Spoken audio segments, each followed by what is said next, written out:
Salsa and Golden Bridge for suggesting the Kundalini practice for this book. Thank you, universe, for gifting us all and me with the support to be, do, create, and have all that we desire. And for my guides, angels, and God for helping me to help you rise. For Sue at Rape Crisis UK, please know my eternal gratitude for your support and helping me to find my strength, voice, and heal. Maria Anderson at onebracelet.org and United Nations Women UK for holding a space within which I found so much alignment and power to help other women in our world and raise the awareness of the message for gender equality and ending violence to women. And finally, for you, the reader, and for every man and woman who has struggled to find happiness, I want you to know it's available for you, it's meant for you, and it's right here within these pages and this journey you're about to embark upon. I am blessed, and so are you. With gratitude, Nick. I'm not who I am and where I am because it was easy. I am who I am and where I am because it was hard. For that, I live in gratitude. I took my difficulties and I ran with them.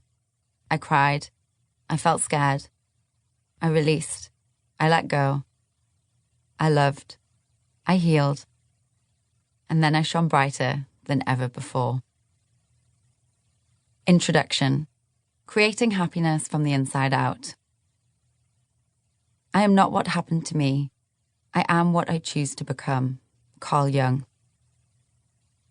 In our super busy, digitally connected, and yet all too often emotionally disconnected world, it seems all too easy to focus on obstacles rather than opportunities, to turn our attention outwards in order to find solutions for problems, to worry about what's wrong with the world and what's hot on social media right now, or to spend more time talking about other people than working on ourselves.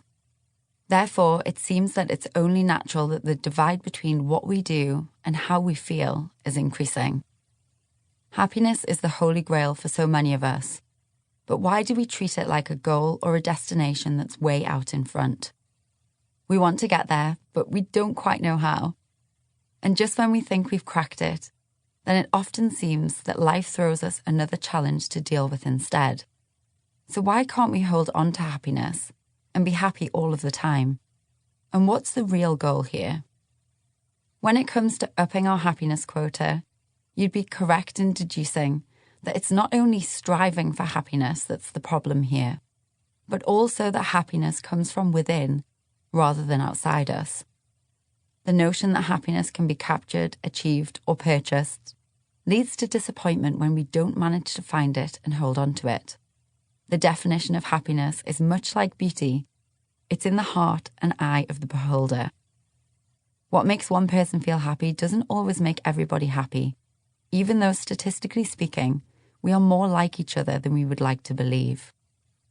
Harvard psychologist Dan Gilbert shares this idea and identifies that over time and in general, as much as we would love to believe that we are unique, the same things tend to make us happy or unhappy, but it's not usually the things that we think. It might be that you believe a new car will make you happy, or maybe having kids. What about that glamorous lifestyle you see reality television stars living? Or if you could only lose some weight? All of these things are put outside of ourselves and out in front, as if they are the elusive secret to becoming happy in the future. Right now, happiness is something that's being pursued instead of being tapped into. And it seems like the time has come for the perspective to shift. Where Prada bags and Louboutins might suffice for a short while, ultimately it's feelings of fulfillment and joy that will help us to feel better more of the time. Owning up to the need for something more is the first step in doing something about it. And it's clear that there is a problem here that calls for a solution.